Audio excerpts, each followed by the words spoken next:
রাজ্যের স্বনামধন্য স্বর্ণ বিপণী স্বর্ণকমল জুয়েলার্স আজ সকাল 10টাতেই এই স্বর্ণকমল জুয়েলার্সের ধর্মনগরে আউটলেট উদ্বোধন হয়েছে। স্বর্ণকমল জুয়েলার্সের শুভ উদ্বোধন অনুষ্ঠিত হয় এবং উদ্বোধন পর্বে এদিন উপস্থিত ছিলেন বিশিষ্ট অতিথিরা। আসাম রাজ্যের শ্রীভূমি জেলার রামকৃষ্ণ মঠ ও মিশনের অধ্যক্ষ পূজনীয় স্বামী প্রেমকানন্দজি মহারাজ তিনি উদ্বোধন করেছেন। এছাড়াও এই অনুষ্ঠানে উপস্থিত ছিলেন ধর্মনগর রামকৃষ্ণ সেবা সমিতির সভাপতি নীতুভূষণ ভট্টাচার্য সহ আশ্রমের অন্যান্য সদস্যবৃন্দ। কি রয়েছে বক্তব্য শুনুন।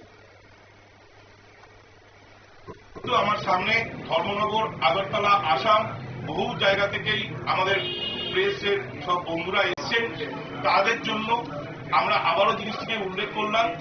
আমি চাইব যে প্রতিবারের মতো এবছরও ধর্মনগরবাসী আমাদের সঙ্গে এই উৎসবে যোগদান করুন। আপনাদের সকলকে স্বর্ণকমল পরিবারের তরফ থেকে আবারও শারদীয় শুভেচ্ছা এবং ধন্যবাদ।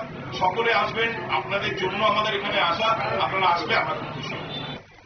অবশ্য স্বর্ণকমল জুয়েলার্সের কর্ণধার গোপাল চন্দ্র নাগ তিনি কিন্তু আজ এই বিস্তারিত বিষয় তুলে ধরেছেন এবং তার পরিবারের সদস্যরা পাশাপাশি শিবাজি কৃষ্ণা ডায়মন্ডের স্টেট ইনচার্জ উদ্বোধনী অনুষ্ঠানে বিশেষ ঘোষণায় জানানো হয় যে ধর্মনগরের নতুন শাখার উদ্বোধন উপলক্ষে গ্রাহকদের জন্য 100% ছাড়, ডায়মন্ড জুয়েলারি মজুরিতে, গোল্ড জুয়েলারি মজুরিতে 35% ছাড় দিয়েছে এবং এই বিশেষ অফার উপলক্ষে এলাকায় ক্রেতাদের মধ্যে কিন্তু ব্যাপক উৎসাহ এদিন লক্ষ্য করা গেছে। নিয়ে নিচ্ছে ছোট্ট একটি বিজ্ঞাপন বিরতি, সঙ্গে থাকুন।